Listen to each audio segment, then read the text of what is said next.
በስመ አብ ወወልድ ወመንፈስ ቅዱስ አሐዱ አምላክ አሜን። ያለም ቤዛ የሚሉን ራሱ ልንሄድበት ይገባ ነበርኩ። በጣም ተደበስብሶ ቀረ አይደል? ለሰው ዘር ሁሉ ኢየሱስ ክርስቶስ ቤዛ ነው አይደለም የሚለው ተደበስብሶ ቀረ። ሜታችን ቤዛ ስትባል እንዴት እንደሆነ አሳይተናል።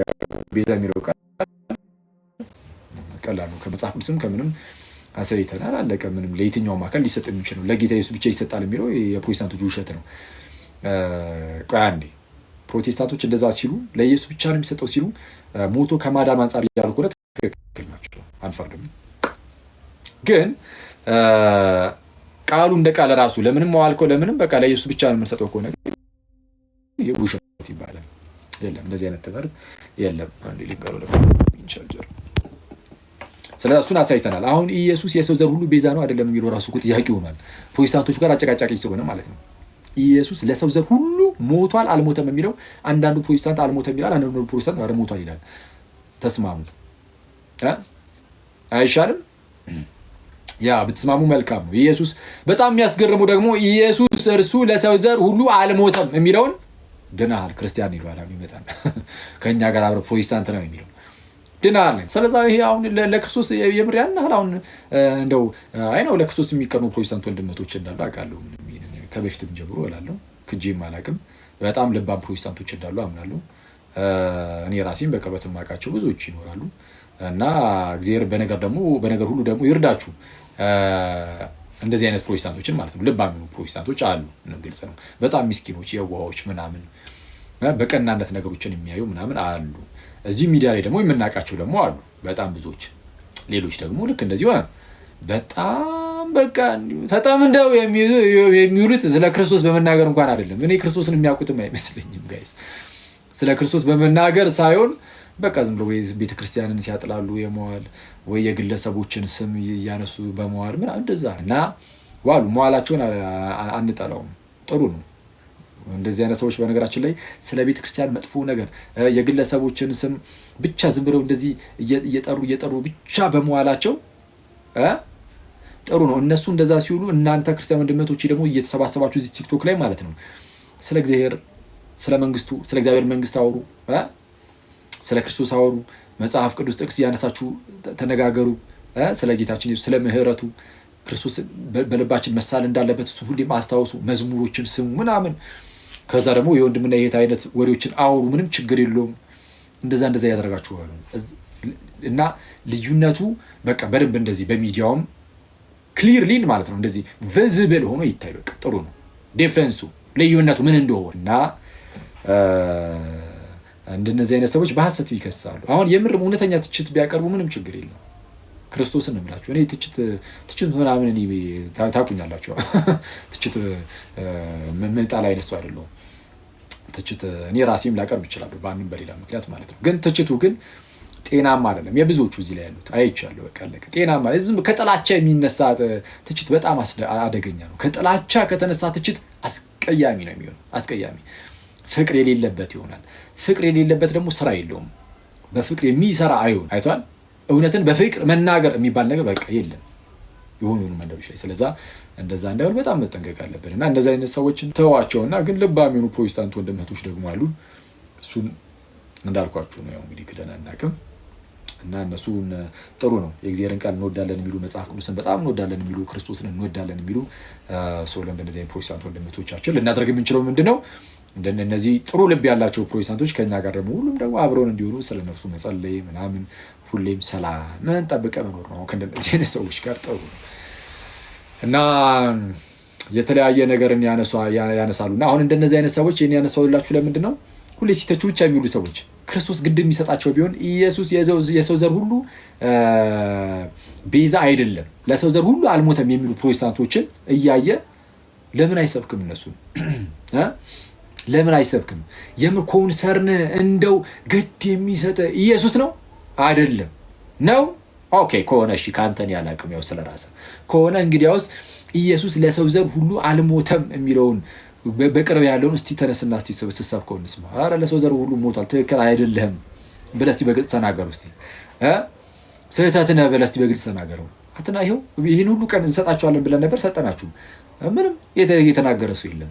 ግድ የሚሰጥህ ክርስቶስ አይደለም። ግድ የሚሰጥህ እርስ በእርስ ላለመጠላላት ምናምን ዝም ብለህ ሞክረህ ደበስበስ አድርገህ ተባብረህ ክርስትናን ማጥቃት ላይ ነው ትኩረቱ ሁሉ። ቤተክርስቲያን የኢየሱስን ማጥቃት ላይ ነው የተነሳው። ምክንያቱም ቤተክርስቲያን የኢየሱስ አካሉ ስለሆነች አካሉን ማጥቃት ለማጥቃት መሞከር ክርስቶስን ለማጥቃት መሞከር እና አክቹዋሊ ምንም የሚያመጡት ነገር የለም። አሁን ላይ ያናል ሲሪየስሊ የሚያቸውም ሰውም ስለሌለ ያናል ከቁም ነገር ብቻ ወይስ ምንም ሆነ ምን ግን አዩዋቸውም አላዩዋቸውም የኛ ጉዳይ አይደለም። ግን እና የምታነሱት ነገር ውሃ የሚያነሳ አይደለም። ሰሞኑን ደግሞ እንደዚህ ምንድነው በመስቀል ላይ የፈሰሰው ደም የእመቤታችን ነው አይደለም፣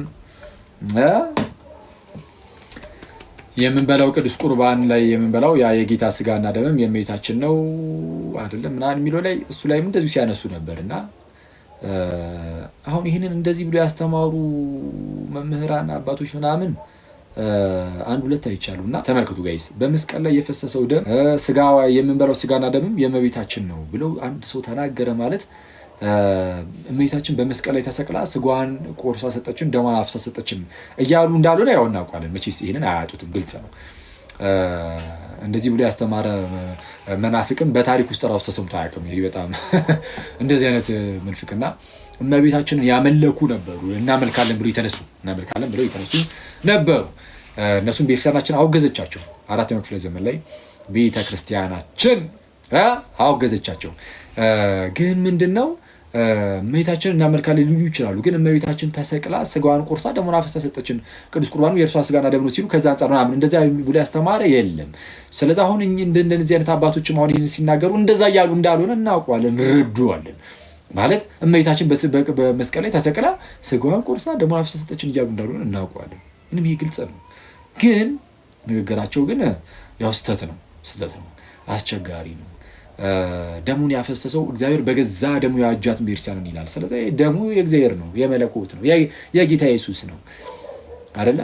ልክ ዕብራውያን ምዕራፍ 9 ላይም በገዛ ደሙ ገባ እንጂ እንዳለ ማለት ነው። በማን በገዛ ደሙ፣ ያ ደሙ የራሱ የገዛ ደሙ ነው፣ አለቀ።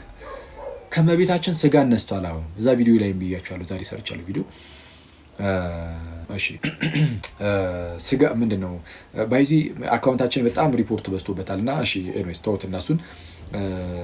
በጣም ማምንበት ቴሌግራም ተውት ቲክቶክ እና ቴሌግራም ላይ የሌላችሁ ሰዎች ቴሌግራም ላይ ጉሺ ቴሌግራም ቻናላችን ላይ ሐዋርያዊ መልሶች በሚል በዚሁ ስም ብዙ በዚሁ ስም አካውንት ሌሎችም የተከፈቱ ስለሆነ የቴሌግራም ቻናሎችም 61,000 አካባቢ በላይ ያለው እሱ ነው ትክክለኛ። ኦኬ ሰው ጌታ ኢየሱስ ወይም ቃል ተመልከቱ፣ የእግዚአብሔር ቃል መቶ ስጋ ሲሆን ቃል ከመቤታችን ስጋን ነሳ። ቃል ከመቤታችን ስጋን ሲነሳ ያ ስጋ በቃ ኦሬዲ የቃል ሆነ፣ አለቀ። የቃል ሆነ ማለት በነገራችን ላይ ያ ስጋ ሩቅ ብእሲ አይደለም ማለት ነው። ሩቅ ብእሲ አይደለም ማለት ከመለኮት የራቀ መለኮት ያልተዋሃደው እንደዛ ማለት አይደለም። በቃ እንደዛ አይደለም። ያ ስጋ አንዴ ስጋን ቃል የራሱ ካረገ በኋላ የማርያም ነው አይባልም። በቃ የቃል ነው ያ ስጋ፣ የቃል ገንዘቡ ሆኗል። ቃል ስጋን የራሱ አደረገው። ስለዛ የራሱ ባደረገው ስጋ ሞተ። ስለዛ የፈሰሰው ደም ቃል ስጋን የራሱ ስላደረገ የእግዚአብሔር ደም ተብሎ ሊነገር ይችላል። በነገራችን ላይ ስጋ የራሱ የእግዚአብሔር ስለሆነ የመለኮት ስለሆነ አሁን አያችሁ፣ ሰው ያ ስጋ የማርያም የመለኮት ነው። የምንበላው ስጋና ደም የማን ነው? ስጋው የመለኮት ነው ወይስ የማርያም? የመለኮት ነው። የማርያም ማለት የሩቅ ብእሲ ማለት ነው። ማርያም ሩቅ ብእሲ ነች። መለኮት አልተዋሃደ። መለኮት ከእርሷ ስጋ ነስቶ ከእርሷ ተወለደ። በዛ ስጋ በነሳው በተዋህደው ስጋ ተጸንሶ ተወለደ እንጂ መለኮት አልተዋሃዳትም እና ሩቅ ብእሲ ናት እመቤታችን። ሩቅ ብእሲ ከመሆኑ አንጻር ከመለኮት የራቀች መለኮት ያልተዋሃዳት ከመሆኑ አንጻር የእርሷ ስጋ ማለት የሩቅ ብእሲ ስጋ እንደማለት ነው። የሩቅ ብእሲ ስጋና ደም ደግሞ ምን አይሰጥም? ህይወት አይሰጥም። የእመቤታችን ስጋና ደም ህይወት ይሰጣል? አይሰጥም። ህይወትን የሚሰጠው የማን ስጋና ደም ነው? የመለኮት። እሺ የመለኮት ደም ስለፈሰሰ የመለኮት የሆነው ያ ስጋ እሱ ማለት ነው።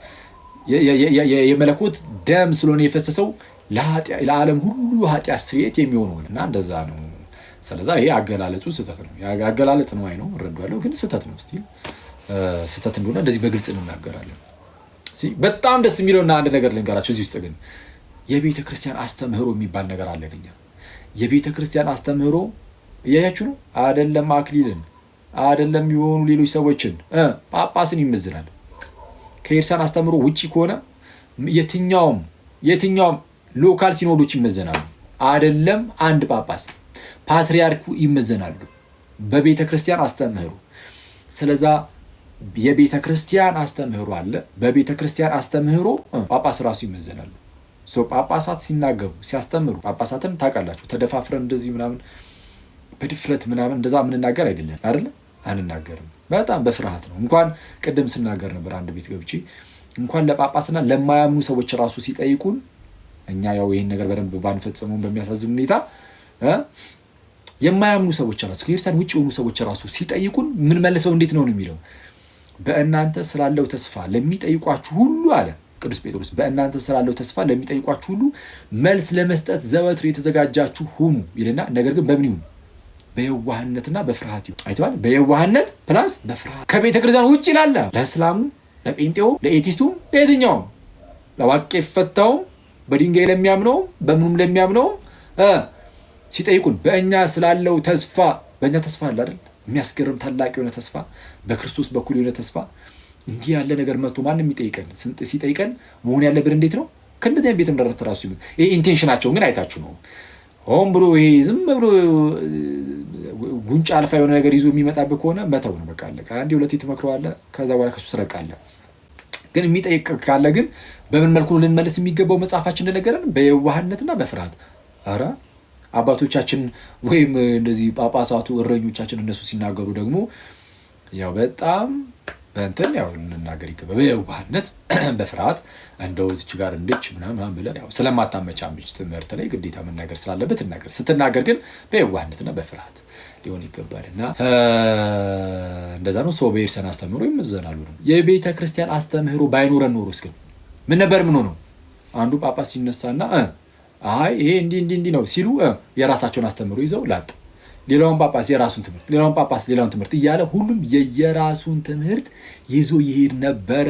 ግን የቤተ ክርስቲያን አስተምህሮ ሁሉንም ይመዝናልና የቤተ ክርስቲያን አስተምህሮ ማለት ቤተ ክርስቲያን የመሰረተችው ማለት ነው ብለህ ታስባለህ ወገኔ? አይደለም፣ እንደዛ ማለት አይደለም። እግዚአብሔር አንድ ጊዜ ለቤተ ክርስቲያን ፈጽሞ የሰጣት ሃይማኖት ወይም አስተምህሮ ማለት ነው። እግዚአብሔር ወይም ጌታ ኢየሱስ ለአካሉ ወይም ሙላቱ ለሆነችው ለአካሉ ለቤተ ክርስቲያን ሃይማኖትን ሰጥቷታል። አስተምህሩን እንዲህ የክርስትናን አስተምህሮ እኮ የሰጠው እኮ ለቤተ ክርስቲያን ነው። ስለዛ ቤተ ክርስቲያን የዚህ እውነታ የዚህ አስተምህሮ ዲፖዚተሪ እኮ ናለች፣ ማከማቻው እኮ ናት። ማከማቻ ስለሆነች በዛ ክምችት በዛ አስተምህሮ አንድ ጊዜ በተሰጣት በኤርሲያን ውስጥ ባለው አስተምህሮ ሁሉም ይመዘናል። ስለዛ ማንም የግሉን እያስተማረ የራሱን ቸርች እየከፈተ ሲበጣጠቅ አይኖርም። ሁሉም እየተመዘነ እየታረመ እዛው ምን ያህል እንደሚመራ ግን ጥንቃቄ ይፈልጋል። ሁሉም እንደዛም ቢሆንም ጥንቃቄ ደግሞ ይፈልጋል። ወደ ሌላ አደጋ ሊያደርስ ስለሚችል ጥንት ላይም ልክ እንደዚህ አንዳንድ የአገላለጽ ችግሮች በመምጣታቸው ምክንያት እንደዚህ መከፋፈሎች ምናምን ሲታዩ ነበር። ስለዛ አገላለጾችን ማረም ማስተካከል ምናምን ያስፈልጋል። ያ በጣም ጥሩ ነው። ቃለ ሕይወት ያሰማልን። በእውነት ድንቅ መልእክት ነበረ። በዚህ አጋጣሚ ግን ጴንጤዎችን ታዘብናቸው። በእውነት እኔ በጣም ነው የታዘብኳቸው። አላቅም የእናንተን ቤተክርስቲያንን ይሄን ያህል እንደሚጠሏት፣ ቤተክርስቲያንን ይሄን ያህል እንደሚያሳድዷት አላቅም ነበር። ሙሉ ሌሊት እናንተ ተኝታችኋል፣ እኛ ጋ ያው ሰዓቱ ገና ነበርና አደሩበት። በቃ ጳጳሱ እንዲህ ያሉና መቼም ሳያውቋቸው ማውራት በጣም ያናድዳል። እኔ አቡነ ሕዝቅኤልን አውቃቸዋለሁ። ይሄ ቀረሽ የማይባሉ ሊቅ ናቸው። ግን ዳይጸ ልሳን በጣም ከባድ ነው በእውነት። እኛም ተሳስተናል፣ ብዙ ሰው ይሳሳታል መድረክ ላይ የሚቆም ሙሉ ቪዲዮን ብትሰማው ከ10ኛው እስከ 12ኛው ደቂቃ ቅድመ ዓለምን አምጥተው ድረሃ ዓለም በስጋ ቤተ ክርስቲያን የዳነችው ዓለም የዳነው በሱ ነው ብለው እዛች ጋር ሲሄዱ ተንሸራተተ እንጂ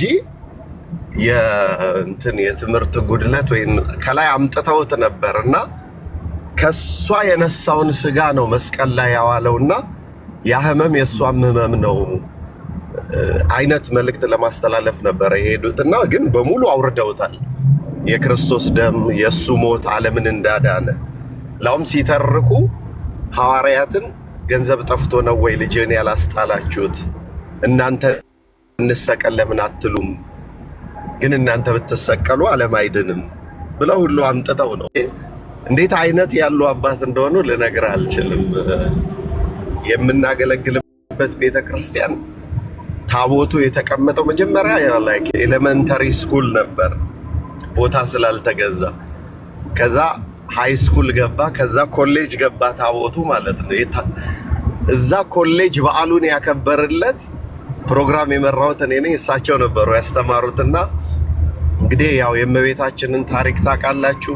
ኤሌመንተሪ ስኩል ነበረች፣ ከዛ ሃይ ስኩል ገባች፣ አሁን ደግሞ ኮሌጅ መጣች። በቃ አሁን እመቤታችን ትመረቅና በሚቀጥለው ዓመት በራሷ ቦታ ነው የምታከብረው ብዬ ስናገር ሊያስተምሩ ሲነሱ አንቱ ዲያቆን እመቤታችን እኮ ኮሌጅ የገባችው ልትመረቅ ሳይሆን ልትመርቅ ነው ብለው አርመውኝ ከዛ በኋላ አወራኋቸው እና እንዴት ያሉ ደገኛ አባት ናቸው።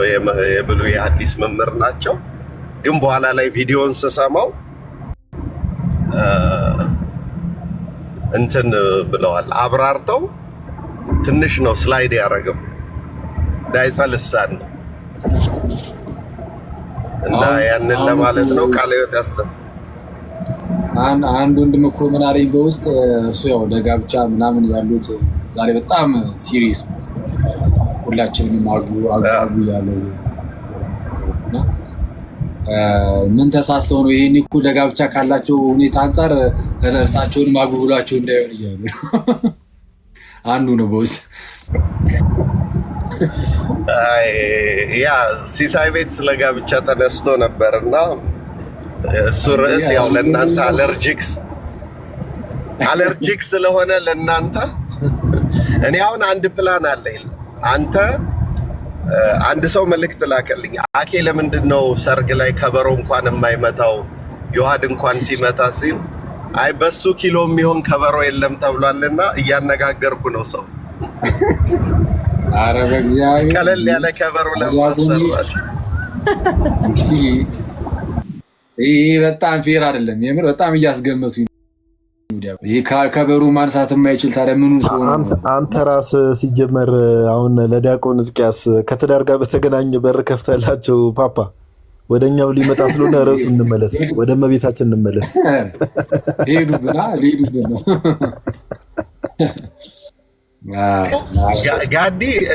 ጋዲ ለምን ትዳር እንደሚፈራ ዛሬ ነው ያወቅኩት። ጠዋት ገብቶ ነበርና እየሰማው ነበር። ሉተር የሴቶችን ንስሐ አይቀበልም እና ያንን አንብቦ ጾር ይነሳብኛል ብሎ ነው ሉተር ሴቶችን ንስሐ። ስለዚህ ጋዲም የሉተር ፍራቻ ተጋብቶበት ነው ማለት ነው። ኧረ እኔ እንደዛ አይደለም። እኔ ያው ግራጎኔን እየፈለኩ ነው እስካሁን ስላላገኘው ነው አይደል? አኬ ኧረ ኦኬ። አሁን ግራ ላይ ነህ እንዴ? ግራው ቀኙ ቢዙ አለቀ። አይ ሁዲው ግን ጸዴ ነው። አኬ ሁዲው ግን ጸዴ ነው። ሁዲው በጣም ጸዴ ነው። ሁዲው በጣም ያምራል። ወደ ርዕሱ ወደ ቀድሞ ነገር እንመለስ ይላል መጽሐፍ። አስቀለለ አውሮፓ ይመስላል። አኬ እንዴት ነው ርዕስ ሲቀይራ ሜድኖ አውሮፓ ነው የሚመስለው። ተባበሩት እኮ። እሺ አያው እንግዲህ ጋዲም ግራጉኑን ይፈልግ ሰየው ጥሩ ነው። እና እንዴት አላችሁ? ናቱ ምናምን ሰላም በሉንና በቃ እንጨርስ እንውጣ። በተርታ ትላለህ። እሺ ናቱ ኔትወርክ ይዞታል። መኩዚ ሚዩት አድርጎና አንሰው። ባሮኬ ይሰማል ወይስ? ለአኪዋ ሁላችሁንም እንኳን አደረሳችሁ። እንግዲህ ክርስቶስ ተነስቷል። ክርስቶስ ተንሥአ እሙታን በአማን ተንሥአ ክርስቶስ ተነስቷል። እንኳን ደስ አላችሁ፣ እንኳን ማደረሳችሁ ወደ ክርስቲያኖች እና አኬዋ ቃሉት ያሰማልን። በጣም ደስ የሚል ትምህርት ነበር ስታስተምረን የነበረው። ቅድም አንተ ያልካትን የአባ ጊዮርጊስን እንትኗን ልበላትና እኔ ላውቃ። እኔ ስለ እርሷ መዳን ለእኔም ድነት ማርያም ትወልድ ዘንድ ሔዋን እንኳንም ከዕፀ በለስ ፍሬ በላች አልኩ። ሔዋን የእግዚአብሔርን ትእዛዝ ጠብቃስ ቢሆን በገነት ፍሬዎች እየተደሰተች ብቻዋን ከባሏ ጋር በኖረች ነበር። ማርያምም የኃጢአቷን ፍዳ ለማስቀረት ከልጅ ልጇ ባልተወለደች ነበር። ያሳታት የእባብ መርዙ በክርስቶስ በመለኮቱ ጨውነት አልጫ ባልሆነ ነበር ይለናል አባ ጊዮርጊስ ዘጋስጫ። እንኳን አደረሳችሁ ለዚች ታላቅም ቀን፣ እመቤታችን የምትወለድበትን ቀን የምናስብበት ቀን ነው። እንኳን አደረሳችሁ ሁላችሁንም። እንኳን አብሮ አደረሰ። እናመሰግናለን ባሮኬ፣ ቃሉት ያሰማልን። እሺ ጋዲ ቀጥይ። ባሮኬ እናመሰግናለን ፓፓ። ሁላችሁም እንኳን አደረሳችሁ። ላይ ምታችም ያላችሁ ሰላም ብያለሁ ሁላችሁንም። ዮኒ ሄና ሳሚ ሁላችሁንም። ሜቢ አኬ እግረ መንገዴን እንትን ለማለት ቀደም ከፍቼ ነበር ባይዘው ላይቭ ዲስኮኔክት አደረገብኝ። ከዛ በኋላ ተመልሼ መግባት አልቻልኩም። ላይቭ እንዳልኩት ነው። ፕሮቴስታንት ወንድሞችና እህቶች እንግዲህ ሐሳቡ ላይ የተወሰነ ደቂቃ ነው የሚሄደው፣ የተወሰነ አጠር ያለ ደቂቃ። ከዛ በኋላ ጠቅለል ባለ መልኩ የእግዚአብሔር ሶሎል ሞዴል ሊባል ይችላል ወይስ እንዴት ነው የሚለውን ነገር አንዳንድ ሐሳቦች አስቀምጥላችኋለሁ ማለት ነው። ኮመንት ላጥፋ ወይስ ይሁን? ኮመንት ላጥፋ ወይስ ይሁን? ኮመንት ይጥፋ? ኦኬ እሺ በቃ ኮመንት ማጠፋ ከሆነ እናንተ ትኩረት ማድረግ ያለባችሁ ዞሮ ዞሮ ኦኬ ባይጠፋም አይታየንም። ናይስ። እኔ ሲጀምር የእናንተን ፍቃድ መጠየቅ ራሱ አልነበረብኝም ትላለህ። እሺ ያው እንግዲህ አንድ አምላክ በሚሆን በአብ በወልድ በመንፈስ ቅዱስን በማመን እንግዲህ አንዳንድ ሐሳቦችን እግዚአብሔር በረዳና ባገዘን መጠን ከእናንተ ጋር ሼር የምንደራረግ የምንከፋፈል ብቻ ሼር የምንደራረግ ይሆናል። ያው የዛሬ ቶፒካችን በዋናነት የተወሰኑ ደቂቃዎች ለተወሰኑ ደቂቃዎች ሐሳብ የምንሰጠው ከምን አንፃር ነው? ሉተር ያው እንግዲህ የሪፎርሜሽን ሲባል ወይ ደግሞ የፕሮቴስታንቲዝም እንቅስቃሴ ሲባል ሁሌ መጀመሪያ የሚመጣው ሁሉም ሰው ጭንቅላት ላይ የሚመጣው ሰው ማነው? ሉተር ነው። እንደምታውቁት ማርቲን ሉተር ይባላል። ያው ማርቲን ሉተር ሲባል ማርቲን ሉተር ኪንግ እያልን አይደለም። አንዳንድ ሰዎች ከሱ ጋር ስለሚቀላቀሉት ያው ማርቲን ሉተር ኪንግ በአሜሪካ የጥቁሮች መብት ተሟጋች ነው። ላይክ 19 ምናምን ዓመተ ምህረት ላይ ነበረ ነው። ማርቲን ሉተር ግን ጀርመናዊ ሰው ነው፣ ጀርመናዊ ግለሰብ ነው። እና ስለሱ አንዳንድ ነገር ነግራቸዋለሁ። ብዙ ፕሮቴስታንቶች ያው ስለ ማርቲን ሉተር ሲነገር በፕሮቴስታንቱ ዓለም ላይ በጣም ከመጠን በላይ እሱን እንደ ቅዱስ አድርጎ የመሳል ነገር እንመለከታለን። ኦኬ እንደ ቅዱስ አድርጎ በቃ ከእግዚአብሔር ብዙ ፕሮቴስታንቶች ሲጀመር የሚያምኑት ምንድነው? መገለጡ ከእግዚአብሔር ነው። በተለይ ለነዚህ ለአምስቱ ሶላ ትምህርቶች አሉ አይደለ? ሶላ ፊዴ ወይ ደግሞ ፌዝ አለውን የምንለው እምነት ብቻ የምንለው ማለት ነው። እምነት ብቻ፣ መጽሐፍ ቅዱስ ብቻ፣ እምነት ብቻ፣ መጽሐፍ ቅዱስ ብቻ፣ ጸጋ ብቻ፣ ከዛ በኋላ ክርስቶስ ብቻ፣ ክብር ለእግዚአብሔር ብቻ። እነዚህ አምስቱ ሶሎዎች ማለት ነው። ከምን አንፃር ነው የሚለውን ነገር ሌላ ጊዜ በሰፊው አምስቱ ሶሎዎች ምን ማለት ናቸው የሚለውን ነገር ለምን እንደምንቃወማቸው በላይቭ ሴሽን ሰፋ ባለ ላይቭ ሴሽን እንመጣለን። እና ለእነዚህ ትምህርቶች መሰረት የሆነ ሰው ነው ሉተር። ሉተር ምን ነበር ጆርኒው ከተባለ ያው ካቶሊክ ቤተክርስቲያን ውስጥ የነበረ ሰው ነው። እንደምታውቁት ካቶሊክ ነበረ። ሲያድግም ካቶሊክ ሆኖ ነው ያደገው። በኋላ ላይ ግን ያው እንደምታውቁት ከካቶሊክ ቤተክርስቲያን የወጣ ሰው ነው፣ የወጣ ግለሰብ ነው። ሉተር ከካቶሊክ ቤተክርስቲያን በወጣበት ሰዓት ላይ ካቶሊክ ቤተክርስቲያን ውስጥ ችግር ነበር። ኦፍ ኮርስ ነበር፣ ችግሮች ነበሩ፣ ልክ ያልሆኑ አሰራሮች ነበሩ። ይህ ምንም ዲና የሚደረግ ነገር አይደለም። ነገር ግን እነዛን ችግሮች መቃወም አድርጎ ነው የጀመረው። ሉተር ሲጀምር እነዛን ችግሮች የመቃወም አድርጎ ጀመረ። ነገር ግን በኋላ ግን የራሱን ትምህርቶች በቤተክርስቲያን ታሪክ ውስጥ የማይታወቁ አዳዲስ ትምህርቶችን ይዞ መጣ። በተለይ ከሁሉም በላይ ደግሞ መጥፎና አስከፊ የሚባለው ትምህርት ሉተር ካመጣቸው ትምህርቶች ውስጥ ምንድነው? መጽሐፍ ቅዱስ ብቻ ወይ ደግሞ ሶላ ስክሪፕቹራ የምንለው ማለት ነው። ይሄም ማለት ምን ማለት ነው? ቅዱስ ትውፊት አያስፈልግም ወደ ማለት የሚሄድ ነገር። ኦኬ ማንም ሰው መጽሐፍ ቅዱስን አንብቦ በራሱ መረዳት ይችላል ወደሚል የሚያደርሰውን ትምህርት መጽሐፍ ቅዱስ ብቻ የሚለውን ትምህርት ይዞ መጥቷል። እሺ እየተሰማችሁ ነው? ግን አምናሹር ይሰማ ዝም ብዬ ቆይሽ ኮመንቱን ኦን ላድርገው። ለማንኛውም ለክፉ ይሰማል ጋይስ። ኦኬ በቃ ኮመንቱ ኦን ይሁንና እናንተ ታብታብ እያደረጋችሁ ቀጥሉ። ከዛ ሐሳብ እየሰጠው ቀጥላለሁ ይሻላል መሰለኝ። እኔም እርግጠኛ ባልሆንኩበት ዝም ብዬ ከምቀጥል ያው ሉተር የካቶሊክ መነኩሴ ነበር። ኦኬ ሉተር የካቶሊክ መነኩሴ ነበር። ሉተር ምን ነበር አልኳችሁ? የካቶሊክ መነኩሴ ነበር። ምንኩስና ላይ ያው የምንኩስና ህይወት ወይ ደግሞ የሞናስቲሲዝም ላይፍ ኦፍ ሞናስቲሲዝም የሚባለው ላይ ሰው መነኩሴ እንዴት ነው የሚሆነው ሲባል ያው እንግዲህ ጌታችን አሁን ለምሳሌ አባ አንጦንስ ብናነሳ ለምሳሌ ነው ያልኳችሁ። ለምሳሌ አባ አንጦንስ ብናነሳ ወይ ደግሞ ሴንት አንቶኒ ብናነሳ ያው የመነኮሳት አባት የሚባለው በቤተክርስቲያን ውስጥ ቅዳሴ ላይ ኦኬ ወንጌል ሲነበብ ይሰማና ስለኔ ብሎ አባቱን፣ እናቱን፣ ወንድሙን፣ እህቱን የተወ 100 እጥፍ በመንግስት ሰማያት ይቀበላል የሚለውን ዓለምን ስለመናቅ የሚነገረውን ነገር ያንን ወንጌል ሰምቶ ነው ምን ያደረገው የመነኮሰው ለምሳሌ አልኳችሁ አባ አንጦንስ ለምሳሌ። ስለዚህ ምንኩስና ከስር መሰረቱ ምንድነው? ጌታን ከመውደድና ዓለምን ከመጥላት የሚመጣ ነገር ነው። ምን አልኳችሁ? ጌታን ከመውደድና ዓለምን ከመጥላት ነው ሰው ወደ ምንኩስና ህይወት የሚገባው። ሉተር ግን እንዴት ነው የመነኮሰው ሲባል ከዚህ በፊት ሜቢ ያልነበራችሁ ሰዎች በፊት ላይ አንድ መጽሐፍ አለ። ይሄ መጽሐፍ ኦኬ ሉተር የሚል አንድ መጽሐፍ አለ። አንድ ወዳጄ ነው ላይክ በእርግጣው ማርኬት ላይ ምናምን ነገር አይገኝም። ህትመቱ ራሱ በጣም የቆየ ነው እንደምትመለከቱትና አንድ መጽሐፍ አለ። ይሄ ስለ ሉተር ነውና ጸሐፊው ቆይ ሙሉ ስሙን እንዳላበላሽባችሁ ኦኬ ፍራንክ ብሬንታኖ ነው ጸሐፊው።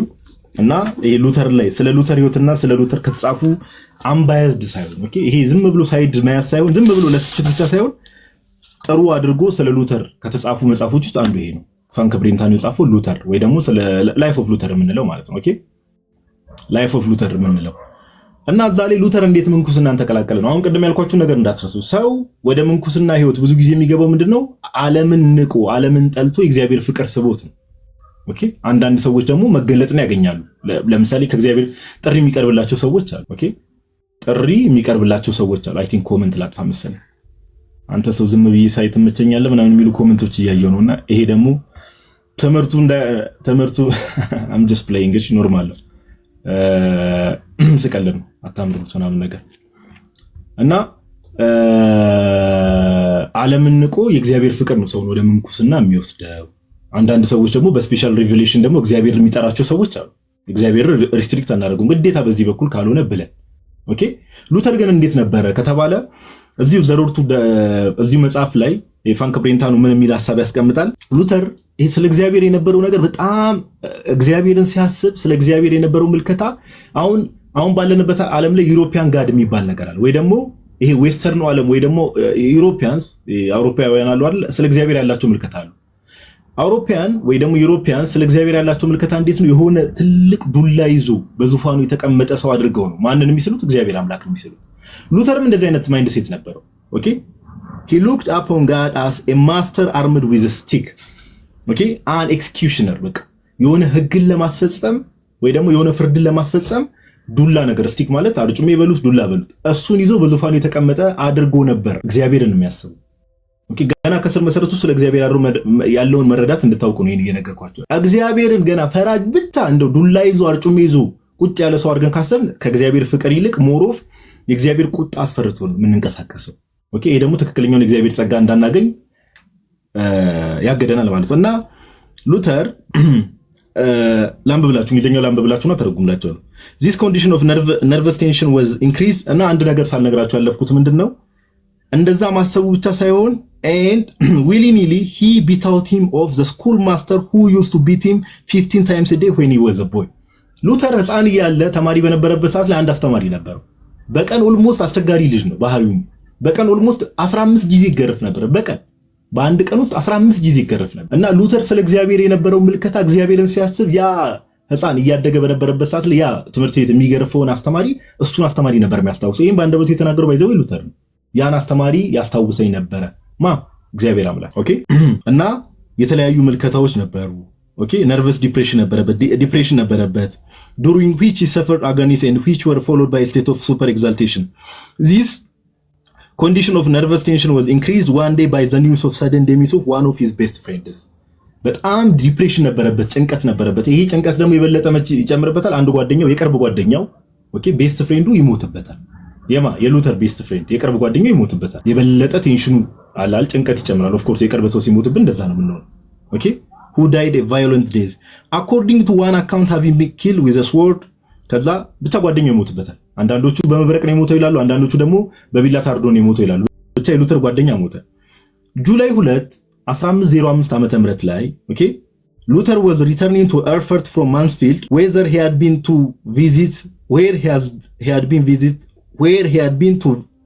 been to visit his family. He was near the village of Sotterheim when the sky became overcast and threatening. Okay ቤተሰቦቹን ጎብኝቶ ሲመለስ ኦኬ ሉተር ማለት ወደ ኤርፈርት ሲመለስ ሰማይ ጠቁራል። ከዛ በኋላ መብረቅ ይመጣል። ኦኬ መብረቅ ይመጣል። ልክ መብረቁ ሲወድቅ ምን ብሎ ሉተር ጮኸ ይላል? ሴቭ ሚ ዲር ሴንት አን ቅድስት ሃና ሆይ አድኝኝ ብሎ ይጮሃል ሉተር። ስለዚህ ወደ ኤርፈርት ሲመለስ መንገድ ላይ ምን ይመጣል? መብረቅ ይመጣበታል።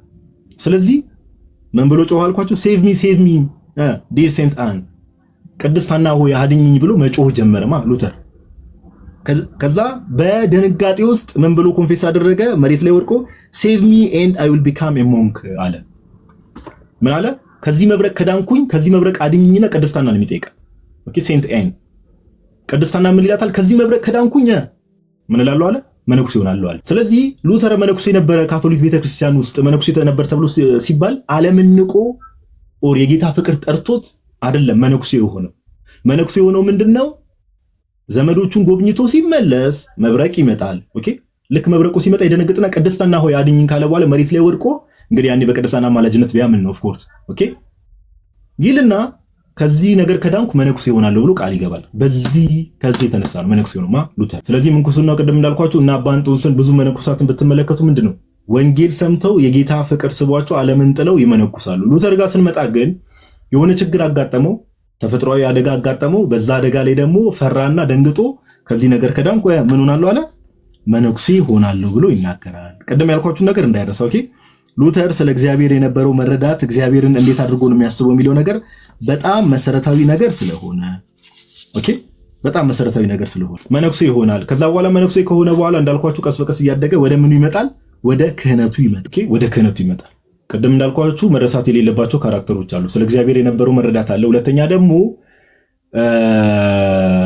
እግዚአብሔርን እንዴት አድርጎ ነው የሚያስበው የሚለው ነገር መረሳት የለበትም።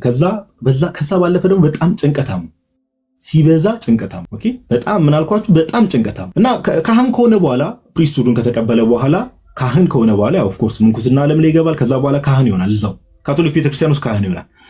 ካህን ከሆነ በኋላ የመጀመሪያ ኦኬ ቅዳሴው ላይ ማለት ነው ኦኬ ሊተርጂን ወይ ደግሞ የጌታን ስጋና ደም ሊያቀብል በሚልበት ሰዓት ላይ ምን ይል ነበር? እዛው አልታሩ ወይ ደግሞ የጌታ ስጋና ደም መሰዊያ ቦታው ላይ ያለ አልታሩ ቦታ ላይ በዙሪያዎቹ አብረውት እዛው መቅደስ ውስጥ ያሉት ሰዎች እያገለገሉ ምን እያለ ይጮህ ነበር? እኔ በጣም ፈርቻለሁ አይ አም አፍሬድ እያለ ይጮህ ነበር። ኦኬ ካራክተሩ እንደተረዱት ነው ይሄን ነገር ምነግራችሁ። ኦኬ አሁን ለምሳሌ አባቶቻችን ካህናት ቤተ መቅደስ ውስጥ ካህናት ሄዳችሁ ቤተ መቅደስ ውስጥ ብትመለከቱ የጌታን ስጋና ደም ይፈትታሉ አይደል? ኦፍ ኮርስ ሉተርን በዛ ቦታ አድርጋችሁ አስቡትና በካቶሊክ ቤተክርስቲያን ውስጥ ምን እያለ ይጮህ ነበር? I am afraid I murmured almost aloud. His prayer who was standing by him was obliged to force him to continue. Come, he said. Go on. When I said my first mass, declared Luther, I almost died. Okay, ሞቼ ነበረ የመጀመሪያ when I said my first mass ማለት ያው ሊተርጂ ወይ ደግሞ ቅዳሴ እንደምንለው ማለት ኦኬ ሞቼ ነበር I almost died ብሎ ይናገራል። ስለዚህ ካራክተሩን ተረዱት። ላይክ የመጀመሪያ ላይ ቅዳሴው ላይ ሲል የጌታን ስጋና ደም ሊያቀብል በሚሄድበት ሰዓት ላይ በዚህ ደረጃ እፈራለሁ በጣም ቴንሽን አለበት፣ በጣም ጭንቀት አለበት እና ኦልሞስት ሞቼ ነበር አለ። ምን ላይ? የመጀመሪያ ማሱ ላይ ኦኬ የመጀመሪያ ማስ ላይ ከዛ ባለፈ አንዳንድ ሐሳቦችን ያነበብኩላችሁ ሊድ በኋላ ላይ እመጣለሁ። ላይክ በጣም አሁን ካራክተሩን ጭንቅላታችሁ ላይ እየሳላችሁት ሂዱና በኋላ ላይ ደግሞ ላይክ በጣም የተናገራቸው ከባባድ ነገሮች ምናምን ደግሞ ወደዛ እመጣላችኋለሁ። ኦኬ አይ ዊል ዱ ዛት በኋላ ላይ እሺ። በጣም በሚገርም ሁኔታ ሉተር ላይክ ራሱን በሴቶች ዙሪያ ምናምን የሚያምን ሰው አልነበረ። ኦኬ ለምሳሌ እዚሁ መጽሐፍ ላይ የፍራንክ ብሬንታኖ መጽሐፍ ላይ እንደምታውቁት ያው ካህናት ኑዛዜ ይቀበላሉ አይደለ? እንዲህ ይላል and then as a priest he had to hear confessions ያው of course የሰዎችን ኑዛዜ ወይ ደግሞ ያው ካህን እንደመሆኑ ሰዎች ኃጢአት ሲናዘዙ ይሰማል። ኦኬ he felt he had not the strength to hear women's confession የሴቶችን ኃጢአት ግን የመስማት ብቃት አለኝ ብሎ አያምንም ነበረ። ለምን ይሄን እንዳለ በኋላ ላይ እመጣላችኋለሁ። ኦኬ በኋላ ላይ ያው እንግዲህ የፕሮቴስታንቲዝም እንቅስቃሴ ከጀመረ በኋላ ምንኩስና ምን ያህል የተቸ እንደመጣ ያው ታውቁታላችሁ። ኦኬ he dared not let his eyes rest on his fair penitents for fear of the desires that might surge up within him and that at the very moment of confession ሴቶች ሲናዘዙ ሴቶች አሉ አይደል? ለምሳሌ ንስሐ ካህናት ጋር ሄደው ሴቶች ይናዘዛሉ አይደል? እህቶች ያው እንግዲህ ከታች የምትከታተላላችሁ ሴቶች ሲናዘዙ ምን ብሎ ይፈራ ነበረ? ድንገት አይን ላይን ከተያየው ሌላ ነገር አስባለው። ኦኬ ሴቶች ኃጢአታቸውን ኔጋ ሊናዘዙ ሲመጡ ሌላ ነገር አለ ለፍት ማለት ኦፍ ኮርስ ወደ ዝሙት ኃጢአት ወደዛ መንገድ ወደዛ ነገር ገባለው ብሎ ይፈራ ነበረ። በህይወት ዘመኑ ይላል he tells us that during all the years he was a priest ካህን በነበረበት ዘመን ሁሉ ሶስቴ ብቻ ነው የሴቶችን ኑዛዜ የተቀበለው። ሶስቴ ብቻ። ኢማጂን ቀደም ያልኳችሁ ነገር እንዳይረሳ ወደ ምንኩስና ህይወት ተገዶ እንደገባ ኦኬ በፍርሃት የተናገረው ነገር ምንድነው የሚባለው? አማርኛ ላይ ምንድነው የሚባለው? ስለት እንደምንለው ማለት በአማርኛው ኦኬ ተስሎ ነው በቃ እንደዚህ ያደርጋለሁ ብሎ ተሳለ። ከዛ በኋላ በቃ ሆነ። ከዛ ባለፈ ሴቶች ደግሞ እንደሱ ጋር ሊናዘዙ ሲመጡ አይናቸውን ቃል በቃል ምንድነው የሚለው? he dared not let his eyes rest on his fair penitents ኃጢአታቸውን ሊናዘዙ የሚመጡ ሰዎች ላይ አይኑን እንዲህ ማሳረፍ አይችልም ነበር። ለምን? ስጋዊ ሐሳብ ያሸንፈኛል ብሎ ይፈራ ስለነበረ። ካህን በነበረበት ዘመን ሁሉ ሶስቴ ብቻ ነው ከሴቶች ኦኬ ኑዛዜን የተቀበለው ሶስቴ። ኦኬ ሶስቴ እንዳይረሳ እና እንዲህ ይላል ባይ ዘ ዌይ ካህን በነበረበት ሰዓት ወይ ደግሞ እዛው ላይክ መነኩሴ በነበረበት ሰዓት ላይ በጣም ቅድም እንዳልኳችሁ በጣም ይጨነቅ ነበር። በጣም ቴንሽናም ነበር። ቴንሽን የሚለውን ቃል ይቅርታ እንግዲህ ያው ቴንሽን ማለት ያው ይጨነቅ ነበር የሚለውን ነገር እንድትይዙት ነው። ኦኬ። እና እንዲህ ብሎ ይናገር ነበር። ኦኬ። በጣም ከመጨነቁ የተነሳ የራሱ ንስሐ አባት ራሱ አያምንም ነበርና ሌሎች ንስሐ አባቶች ጋር ሌሎች ካህናት ጋር ሄድ ነበር። እንዲህ ይላል whereupon says Luther I went to another confessor ሌላ ንስሐ አባት ጋር ሄድኩ but it was the same tale over again። ኦኬ። ንስሐ አባቶቹ ጋር መፍትሄ ያገኙ ይጨነቃል። ምን ይሄ ሁሉ ጭንቀት ምንጩ ምንድነው የሚለው ነገር ቀደም እንዳልኳችሁ ከልጅነቱ ጀምሮ አስተዳደጉ አለ፣ ሌሎች ፋክተሮችም ደግሞ አሉ። ኦኬ። and wringing my hands I cried ያለቅስ ነበር can all these troubles and temptations and assaults of the devil be known only to me? ይሄ ሁሉ የሰይጣን ፈተና ይሄ ሁሉ የሰይጣን መከራ ለኔ ብቻ ነው ወይ የሚታየኝ? ለምን ንስሐ አባቶቹ ጋር ሄዶ ይናገራል፣ ኮንፌስ ያደርጋል፣ እንዲያርጉ ይሉታል። ኦኬ። እንዲህ ብታደርግ ይሉታል። ምንም ነገር ራሱ ሊለውጥ አይመለከትም ነበር። ስለዚህ በሰይጣን ፈተና ምን ይል ነበር? ይሰቃይ ነበር። ይሄ የሚያሳየው እሱ ነው። can all these troubles and temptations and assaults of the devil ነው የሚለው። ኦኬ። የዲያብሎስ ይሄ ሁሉ ፈተናና ለኔ ብቻ ነው ወይ የሚታወቀኝ? ከዛ ምን ይላል? and I became as one dead እንደ ሞተ ሰው ሆን ነበር። አንዳንዴ ይላል ምን አልኳችሁ? and I became as one dead እንደ ሞተ ሰው ምን ነበር?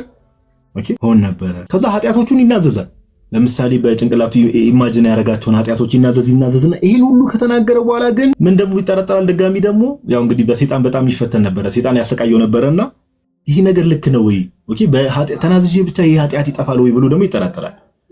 ኦኬ he wonders whether such absolution was valid, whether he had confessed all his sins ኃጢያቴን ሁሉ ተናዝዤ ይሁን ደግሞ ይላል እንዴ whether his repentance was really sincere። ኦኬ የገባውት ንስሐ ተቀባይነት አለ ወይ ሲንሲር ነው ወይ ብሎ ይጨነቅ ነበር። ይሄ ሁሉ ነገር ምንድነው? ሰው ኃጢያቱን ይናዘዛል። ምን ይላል? ስለ እግዚአብሔር የነበረው መረዳት ቀደም እንዳደረሱ እግዚአብሔርን የሆነ ዱላ ይዞ በዙፋኑ ላይ የተቀመጠ አምላክ አድርጎ ነው የሚያስበው። የሆነ ፍርድ ለመፈጸም ብቻ የተቀመጠ አድርጎ ያስብ ስለነበር ማይንድ ሴቱ እንደዛ ስለነበረ በቃ እግዚአብሔርን የመፍራት ብቻ እግዚአብሔር መሐሪነቱን፣ ቸርነቱን፣ ይቅርባይነቱን የሚባል ነገር ብዙ ጊዜ ኮንሲደር አያደርግም። ምንድነው? ዱላ ይዞ የተቀመጠ አምላክ አድርጎ ነው አምላክ እግዚአብሔርን የሚያስበው። ስለዚህ እያንዳንዷን ነገር የረሳሁት የሆነ አሁን እኮ እውነት እናወራ ከተባለ ለምሳሌ እኔ ያለው እዚህ ጋር የምትከታተሉ ክርስቲያን ወንድሞች እናቶች አላችሁ፣ ሌሎቻችሁ ምን አሁን ለምሳሌ ኮንፌስ እናደርግ እያንዳንዷን ዲቴል እንናገራለን። እነዚህ የምንረሳቸው ኃጢያቶች አሉ። ኦኬ እግዚአብሔር እንደው የሆነ ጊዜ እንትና እንዲረስተ ነበር ብሎ የሆነ ከሞን እግዚአብሔር እንደዛ አይደለም።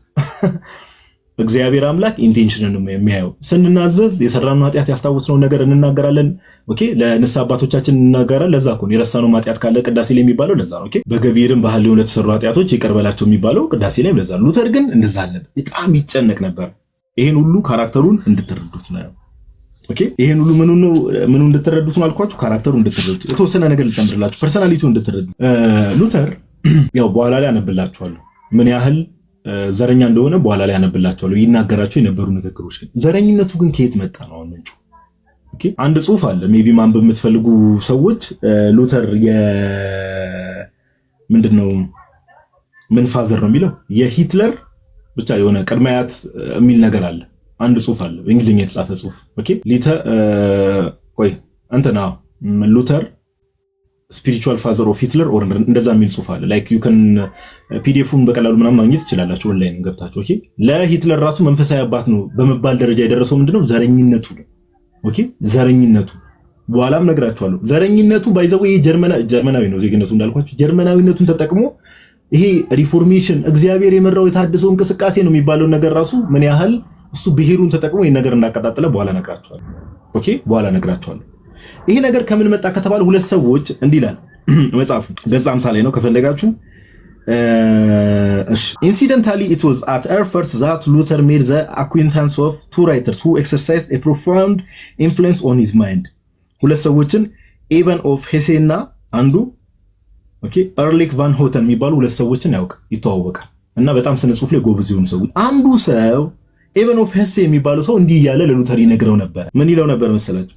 Even of Hesse taught that even before the advent of Christ, ክርስቶስ ኢየሱስ ከመገለጡ በፊት አምላክ በስጋ ከመገለጡ በፊት as a matter of fact he always referred with profound reverence divine wisdom had been revealed to the Germans.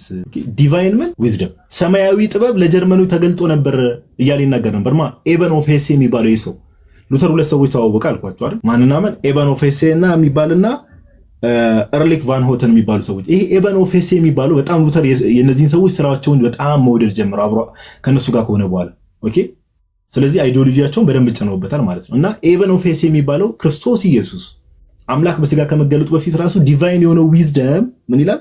has been revealed to the Germans ለጀርመኖች ሰማያዊ ጥበብ ተገልጧል። ለጀርመኖች ስፔሲፊካሊ ነው የሚለው ለሌላ አይደለም፣ ለጀርመኖች ተገልጧል ብሎ ያምናል። ኢማጂን ጋይስ ይሄ ምን አይነት አሁን ይሄ ሰውዬ የሚናገረው ሰው እንግዲህ ከየት ነው የመጣ ነው? ለምሳሌ እንደ ክርስቲያን አንድ ማንከደው ነገር አለ። በብሉይ ኪዳን የእግዚአብሔር መገለጥም ሆኖ ዲቫይን ዊዝደም የአምላክ ሰማያዊ ጥበብ የሚባለው ነገር የሚታወቀው ከማንንም በላይ በአይሁዶች ዘንድ። እዚህ ጋር ግን ይሄ ሰውዬ ያስተምር የነበረው ምንድነው? ሰማያዊ ጥበብ ለማን የተገለጠው? ለጀርመኖች። ዲቫይን ዊዝደም ለጀርመኖች። ሉተር እንደዚህ አይነት ማይንድ ሴትም ይሄንንም በኋላ ደግሞ የዘረኝነቱን ማቀንቀን ደግሞ ከምን እንደመነጨ እንድትረዱት ነው ነገር እየነገርኳቸው ያለሁት። ኦኬ ዲቫይን ዊዝደም ከማን ነው ይላል? ከጀርመኖች ነው የመነጨ ይል ነበር። ኦኬ እሺ ያው ሉተር ከዛ በኋላ ያው ምንኩስናውን እንትን ካለ በኋላ ያው ቴዎሎጂ ትምህርት ቤት የሚገባና ቴዎሎጂ ይማራል። ኦፍ ኮርስ ጎበዝ ነበረ፣ ምንም የማይካደው በጊዜው ጎበዝ ነበረ። ያው እንዳልኳችሁ ፖዚቲቭ ነገሮች ነበሩት፣ ያው ኔጌቲቭ ነገሮችን ደግሞ በዛው ልክ አሉት ነው ዋናው ፖይንት። ቅድም እንዳልኳችሁ እንጂ ሙሉ ለሙሉ መጥፎ ሰው ነው የምንለው አይደለም። ሙሉ ለሙሉ ግን ንግግሮቹ ከባባድ ንግግሮች ነበሩት።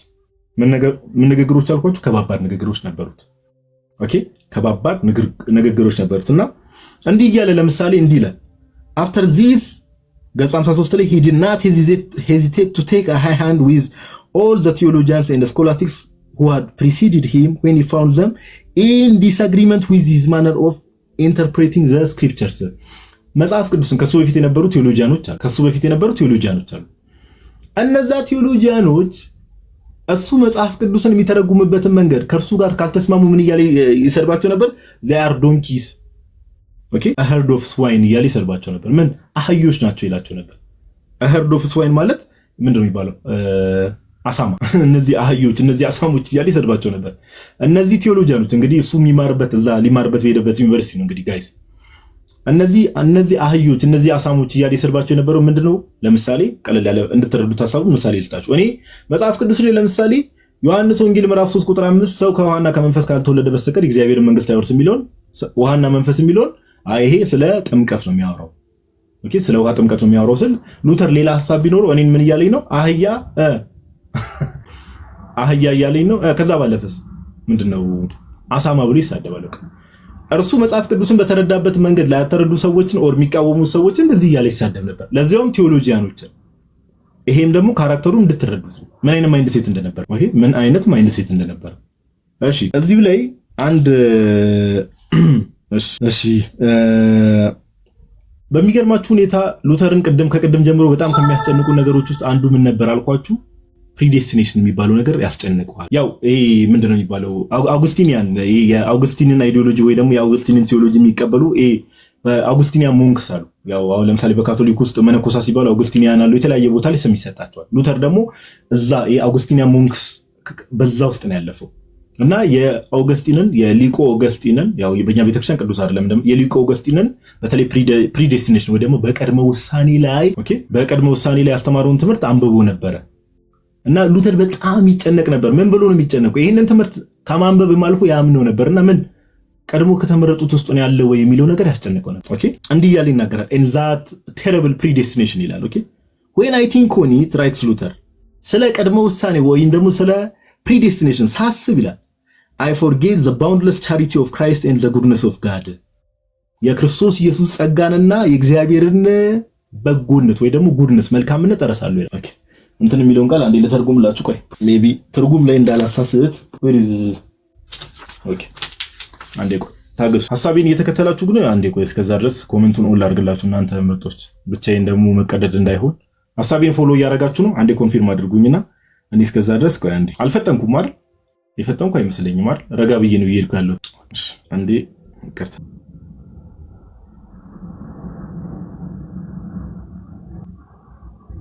እሺ ፈጥኛለሁ ጋይስ። እሺ በቃ አሪፍ ከሆነ እሺ ልቀጥል። ስለዚህ ኮሜንቱ አላጥፋት መልሽ። በቃ እሺ ታብታብ እያደረጋችሁ ቀጥሉ እናንተ። ኦኬ ታብታብ እያደረጋችሁ ቀጥሉ። ከላይ ራፍሊ ነው እንጂ ዲቴል ከተገባ ታሪክ በጣም ብዙ አመታት ላይ ያደረጋቸው ነገሮች ስለሆኑ ኦኬ ብዙ ሰዓት ይፈልጋል። ከዛ እንደዚህ ይላል in that terrible predestination ገጽ 54 ላይ ታገኙታላችሁ።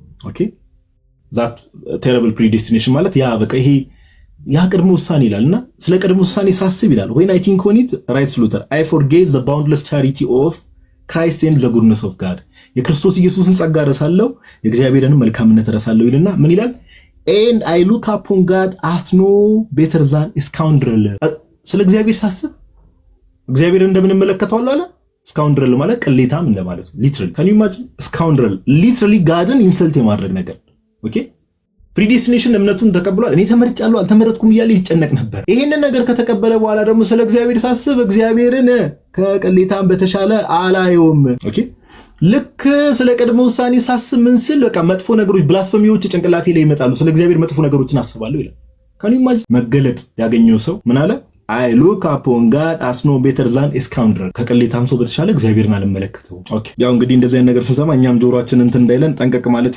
ያስፈልጋል ኦኬ እና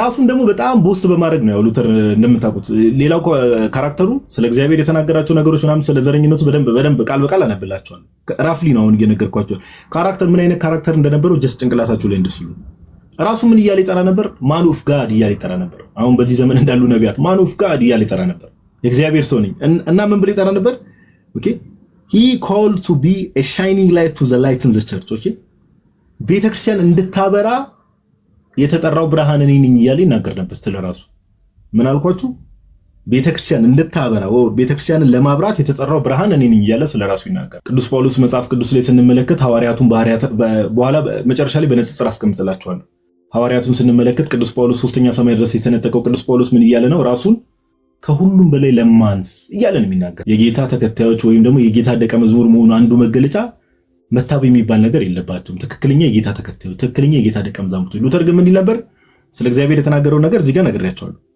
የእግዚአብሔር ሰው ነኝ ቤተክርስቲያን እንድታበራ የተጠራው ብርሃን እኔ ነኝ ይያለ ስለራሱ ምን ይል ነበር ቦስት ያደርግ ነበር ኦኬ እሺ ሌትስ ፕሮሲድ እና ምን ይያል ይናገር ነበር ስለ ትምህርት ሲናገር ደግሞ ኦኬ ስለ ትምህርት ሲናገር አንዴ ቆይ እሺ አንዴ